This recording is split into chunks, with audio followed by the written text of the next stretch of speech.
Canadian visitors to the United States have plummeted by a staggering 34% in August, marking the 8th consecutive month of steep declines that's delivering a crushing blow to America's tourism industry. While President Trump continues his aggressive tariff war against America's northern neighbor, the economic consequences are becoming impossible to ignore. We're talking about a projected $29 billion loss to the U.S. tourism sector, money that was supposed to be flowing into American businesses, hotels, restaurants, and attractions. Instead, it's going anywhere but south of the border. So what exactly is driving this unprecedented boycott? And why are Trump's policies backfiring so spectacularly? To understand the full scope of this economic disaster, we need to look at the numbers that paint a devastating picture for American tourism. The data from Statistics Canada released this week reveals the true extent of the damage. Canadian car visits, which represent how most Canadians traditionally travel to the U.S., dropped by 34% in August compared to the same month last year. This follows an even steeper 37% decline in July. But it's not just road trips. Air travel from Canada fell by 25% year over year, maintaining the brutal pattern we've seen since April. Every single month for 8 consecutive months has shown double-digit declines in both car and air travel from Canada to the United States. Think about that for a moment. This isn't a temporary dip or seasonal adjustment.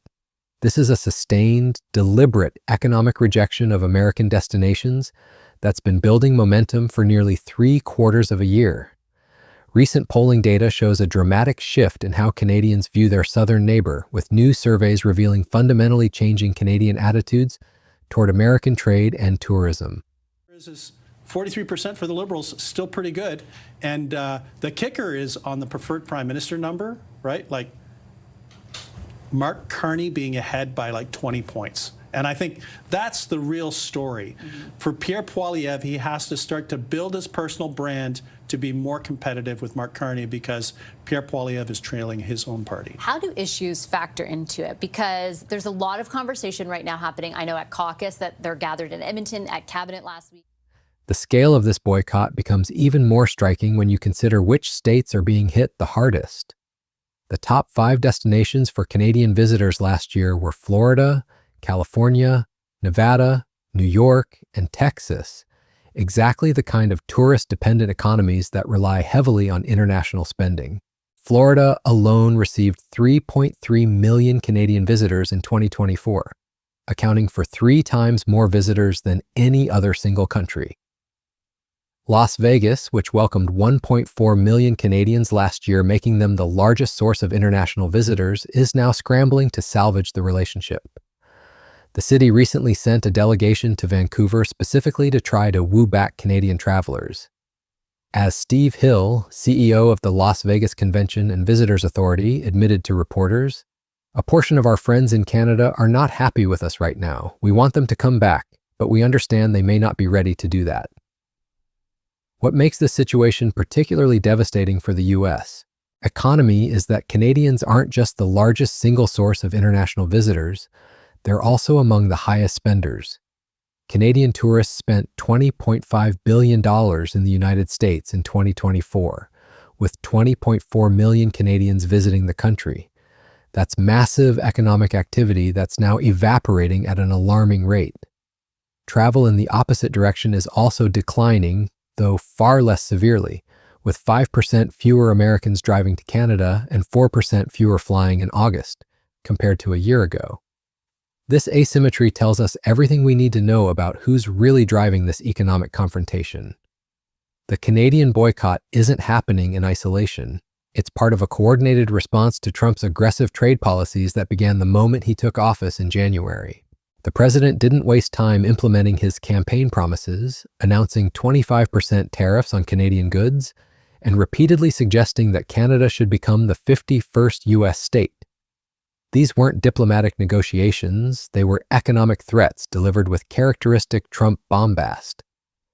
But here's where the story takes an even more troubling turn.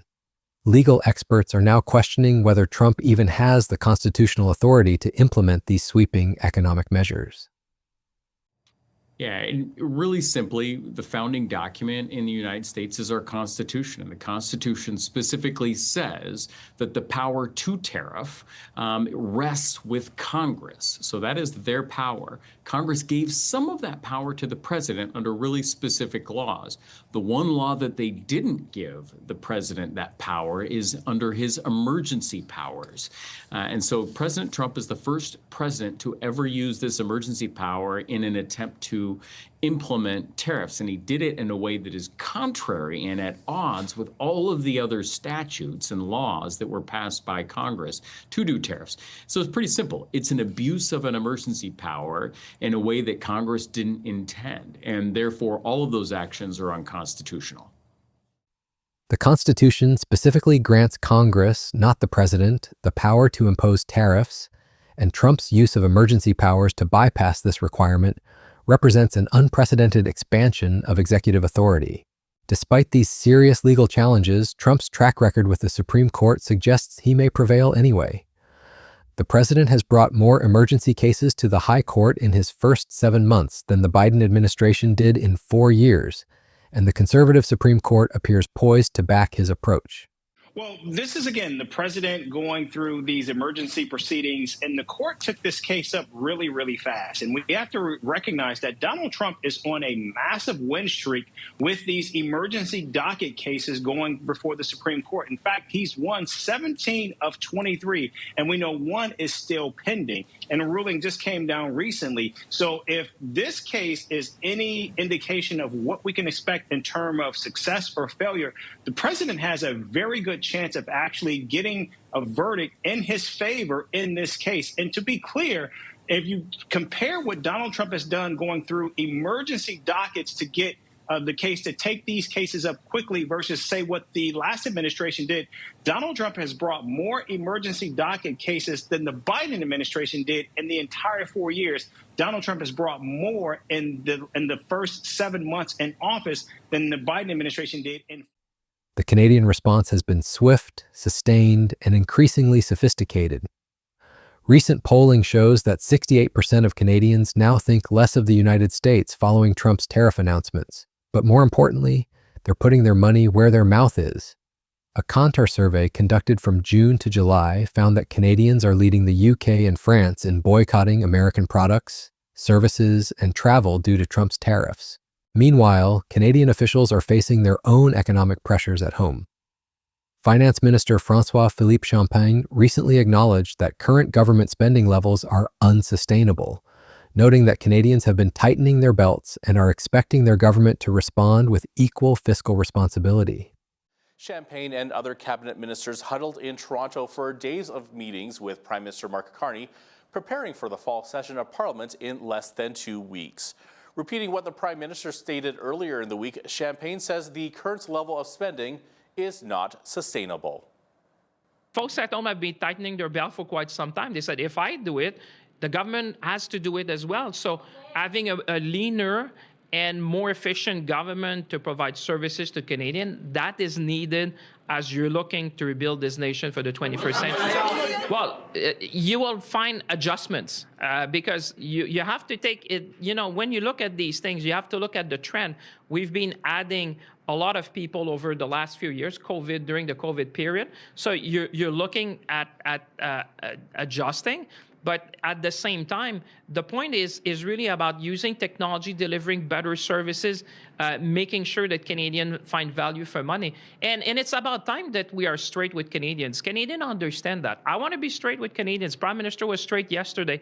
Tough choices ahead, but ambition when it comes to investment, rigor when it comes to spending. Unlike traditional boycotts that tend to fade over time as people lose interest and return to old habits, this Canadian boycott shows no signs of weakening. In fact, it's gaining strength. June Cott, a professor of marketing at Western University's Ivey Business School, points out that Trump himself is keeping the boycott alive by continuing to make inflammatory statements about Canada. He's actually keeping it top of mind. He's keeping the boycott going, she explained. Every time Trump threatens new tariffs or makes jokes about annexation, he reinforces Canadian resolve to avoid American products and destinations. The economic impact extends far beyond simple tourist spending. American tourism officials are now engaged in what can only be described as a desperate campaign to lure Canadians back. Visit California launched a California Loves Canada campaign, offering discounts of up to 25% off hotels, activities, and attractions. The governors of 6 northeastern states sent a formal letter to Canadian provincial premiers expressing concern over the drop in Canadian travel. Maine installed special Bienvenue Canadien welcome signs near the border. Illinois Governor J.B. Pritzker released a video message extolling the deep ties between Illinois and Canada. Palm Springs went so far as to install 40 large heart-shaped Canadian flag banners along Palm Canyon Drive. These aren't normal tourism marketing efforts, they're damage control operations trying to repair relationships that Trump's policies have systematically destroyed. But here's where the story gets even more interesting. The Canadian boycott is revealing fundamental weaknesses in Trump's approach to international relations.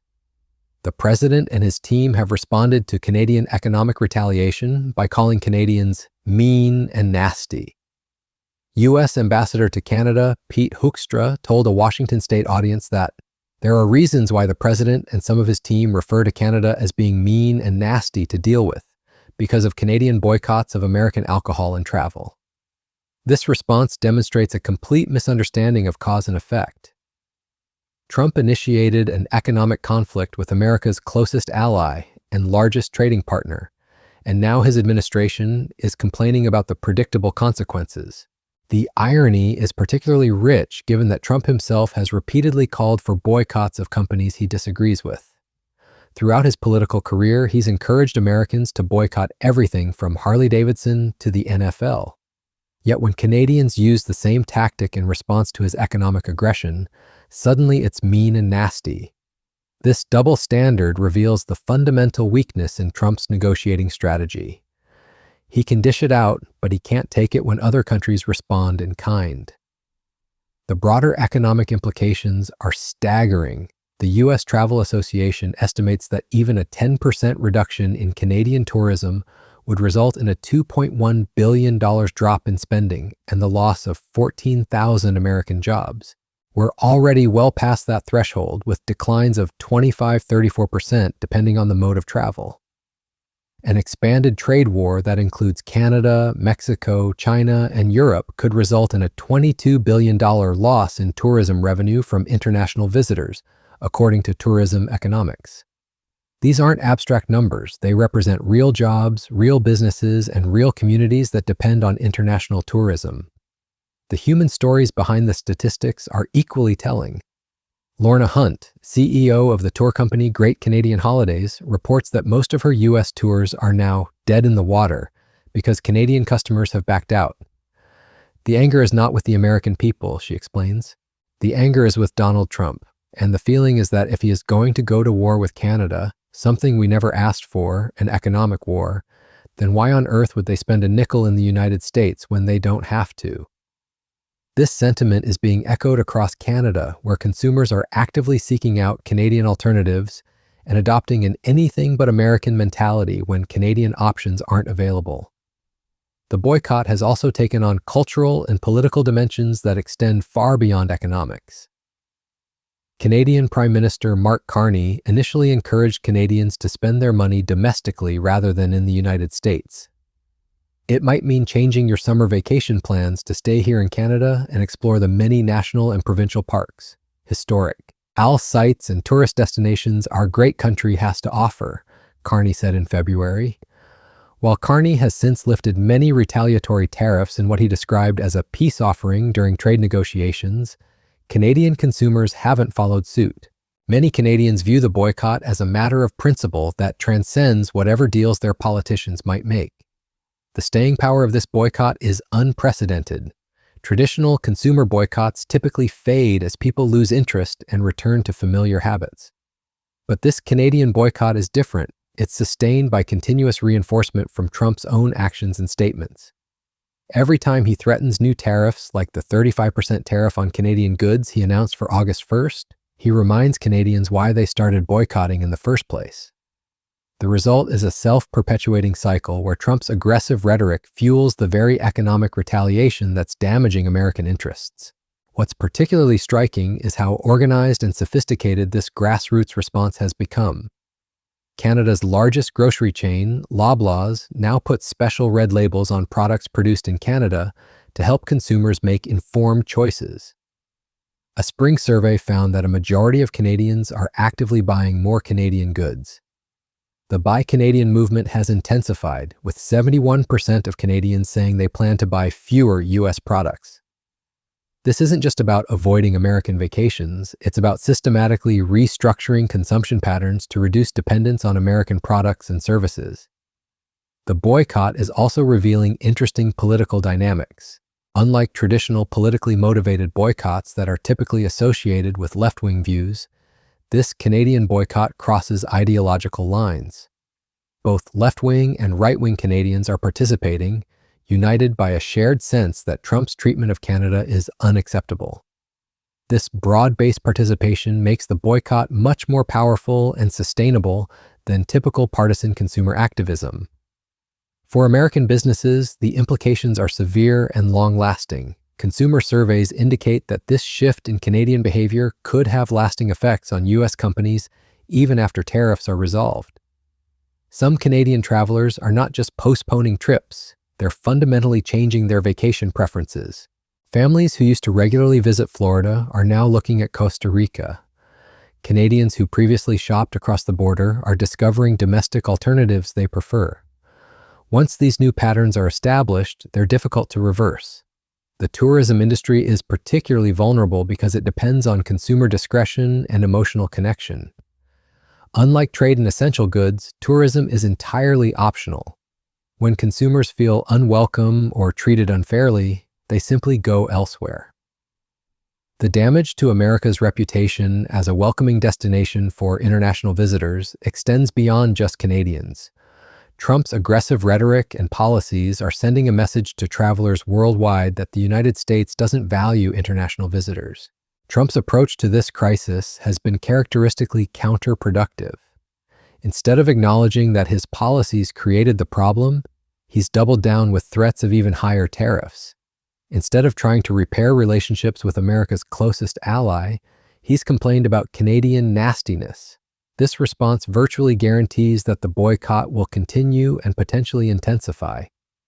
Every Trump statement about Canada being mean or threats of annexation provides fresh motivation for Canadians to avoid American destinations. The broader lesson here is about the real costs of Trump's confrontational approach to international relations. Trade wars don't exist in isolation. They spill over into every aspect of economic and cultural exchange. When you attack a country's economy, you shouldn't be surprised when its citizens respond by taking their business elsewhere. When you insult a country's sovereignty, you shouldn't expect its people to vacation in your hotels and eat in your restaurants. For the American tourism industry, this represents a fundamental strategic disaster. Canada has been one of the most reliable sources of international visitors to the United States for decades. These are travelers who speak the same language, share similar cultures, and have historically felt welcome in American destinations. They're exactly the kind of visitors that tourism officials dream of attracting: affluent, frequent, and familiar with American customs. Trump's policies have turned this natural advantage into a massive liability. The timing couldn't be worse for American tourism businesses. The industry is still recovering from COVID-19 impacts and was counting on strong international travel to drive growth. Instead, they're facing their worst decline in Canadian visitors in modern history, with no end in sight. The busy summer travel season has been a disappointment, and the outlook for fall and winter is even bleaker as the boycott shows no signs of weakening. Looking ahead, the fundamental dynamics suggest this crisis will only get worse. Trump shows no inclination to moderate his approach to Canada. If anything, he seems to view Canadian economic retaliation as justification for even more aggressive policies. This creates a vicious cycle where each escalation drives Canadians further away from American destinations and products. The $29 billion loss to American tourism this year could be just the beginning if these trends continue. The Canadian boycott of American travel represents more than just an economic dispute. It's a rejection of Trump's entire approach to international relations. Canadians are demonstrating that there are real consequences when you treat your allies as adversaries. They're proving that economic bullying can backfire spectacularly when the targets have alternatives and the will to use them.